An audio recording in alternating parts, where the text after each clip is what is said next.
తెలంగాణలో ఎమ్మెల్సీ ఎన్నికలు జరగబోతూ ఉన్నాయి.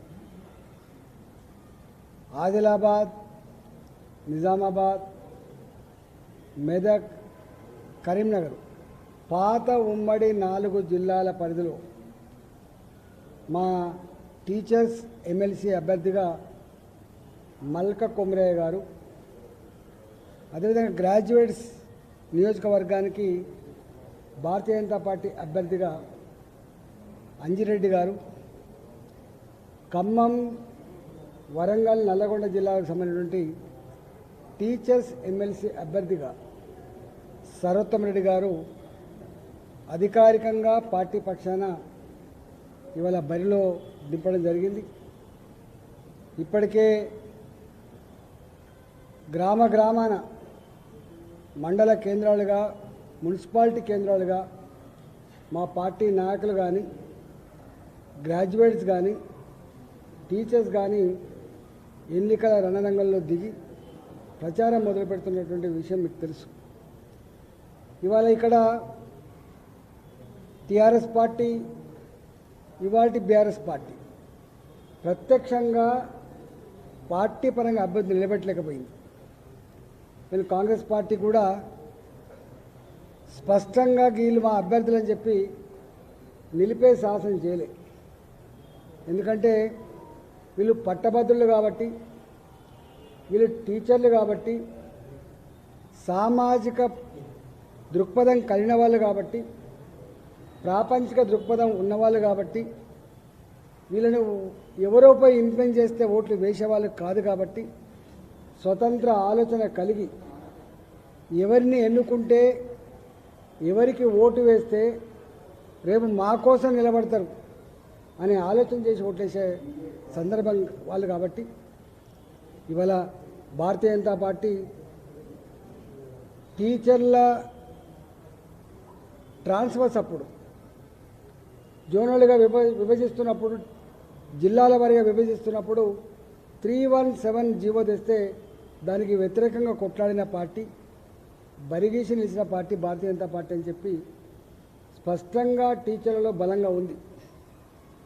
ఆనాడు ఇదే అంశానికి కాంగ్రెస్ పార్టీ మాట ఇచ్చి అధికారం వచ్చిన తర్వాత వెంటనే అమలు చేస్తామని చెప్పినట్టు కాంగ్రెస్ పార్టీ మాట తప్పితే ఇవాళకి కూడా ఆనాడు ఏ దుఃఖమైతే మా టీచర్లో ఉన్నదో, ఏ బాధ అయితే వాళ్ళు అనుభవిస్తూ ఉన్నారో అది కొనసాగుతూ ఉంది. కాబట్టి మా టీచర్లకి మా ఒకటి కరీంనగర్ కేంద్రంగా, ఒకటి వరంగల్ కేంద్రంగా ఉండేటువంటి టీచర్స్ ఎమ్మెల్సీ అభ్యర్థుల ఎన్నిక సందర్భంలో మీరు ఆలోచన చేసి ఎవరు మీ పక్షాన ఉంటారో మీరు అవగాహన ఉన్నవాళ్ళు కాబట్టి ఇలా భారతీయ జనతా పార్టీ బలపరిచిన అభ్యర్థిని మీరు గెలిపించండి.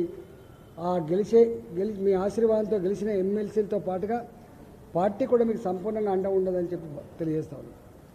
అదేవిధంగా గ్రాడ్యుయేట్స్ విషయంలో కూడా ఇవాళ చదువుకొని ఉద్యోగాలు లేక ఎంత ఇబ్బంది పడుతున్నారో మనం చూస్తూ ఉన్నాం. కాబట్టి ఈ మధ్య కాలంలో కేంద్ర ప్రభుత్వమే స్వయంగా ఈ దేశాన్ని పట్టి పీడిస్తున్న సమస్య మాత్రమే కాకుండా ప్రపంచవ్యాప్తంగా కూడా నిరుద్యోగ సమస్య తాండవిస్తూ ఉంది.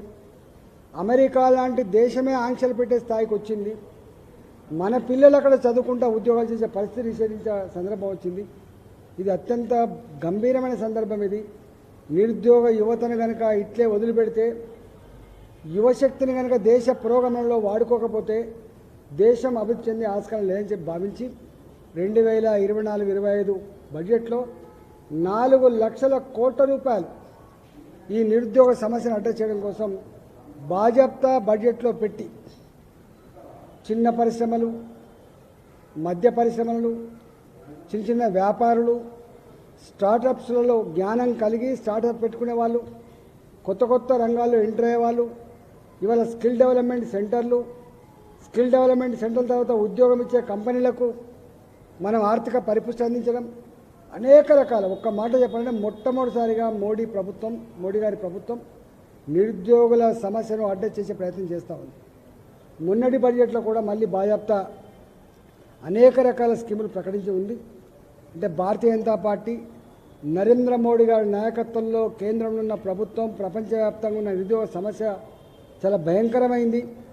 140 కోట్ల జనాభా కలిగినటువంటి ఈ దేశంలో ఈ సమస్య కంటే పెద్ద సమస్య లేదు. దేశంలో 5వ ఆర్థిక వ్యవస్థగా ఎదిగిన మనం రేపు 3వ ఆర్థిక వ్యవస్థగా ఎదగాలంటే యువశక్తి కనుక భాగస్వామ్యం కాకపోతే, యువశక్తిని కనుక వాడుకోకపోతే, యువశక్తిని పురోగమనంలో ఇన్వాల్వ్ చేయకపోతే ఇవాళ క్షమించాలని నేరం చేస్తున్న వాళ్ళమని చెప్పి గ్రహించి ఇవాళ నిరుద్యోగ సమస్య కోసం ఇవాళ బాజాప్తా 2024-25లో 25-26లో నిధులు కేటాయించి సమస్యను అడ్రస్ చేస్తున్న ప్రభుత్వం కాబట్టి, పార్టీ కాబట్టి ఇలా నిరుద్యోగ యువకులారా మీరంతా కూడా ఆలోచన చేయండి.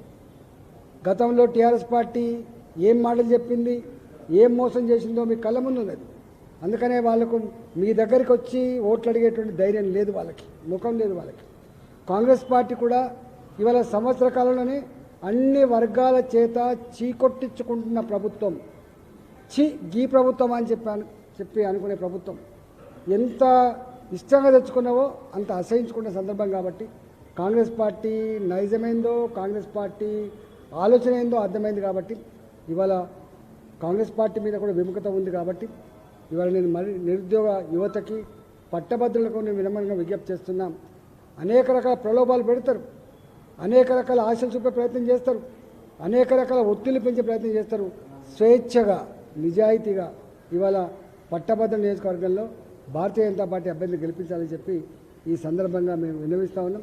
మేమందరం మా గౌరవ పార్లమెంట్ సభ్యులు కావచ్చు, గౌరవ శాసన సభ్యులం కావచ్చు, పార్టీలో ఉన్నటువంటి నాయకులంతా కూడా పూర్తి స్థాయిలో ఈ నెల ఫిబ్రవరి 27వ తారీఖు జరిగేటువంటి ఎన్నికల్లో పార్టీ అభ్యర్థుల గెలుపు కోసం ఇవాళ మొత్తం యంత్రాంగం అంతా కూడా దీని మీదనే కేంద్రీకృతమై రేపు పనిచేయబోతున్నాం. మా కార్యకర్తలకు, మా నాయకులకు మాత్రమే కాకుండా టీచర్లలో ఉన్నటువంటి వాళ్ళు కావచ్చు, లేదా పట్టభద్రులు కావచ్చు, ఎక్కడికక్కడ పట్టుబట్టాలని చెప్పి కోరుతా ఉన్నా. ఇవాళనే పొద్దున TUTF తెలంగాణ ఉద్యమంలో UTF విడిపోయి TUTF ఏర్పడ్డది, తెలంగాణ యునైటెడ్ టీచర్స్ ఫోరం.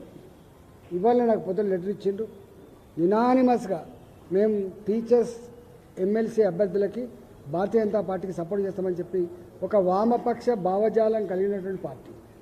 ఇంతకుముందు CPFకు అనుబంధంగా ఉన్నటువంటి UTF, దాని నుంచి తెలంగాణ మధ్య చీలిపోయిన టీచర్స్ సంఘం ఈరోజే మాకు ఉత్తరం ఇచ్చింది. ఆ ఉత్తరాన్ని కూడా మీకు పెడతా.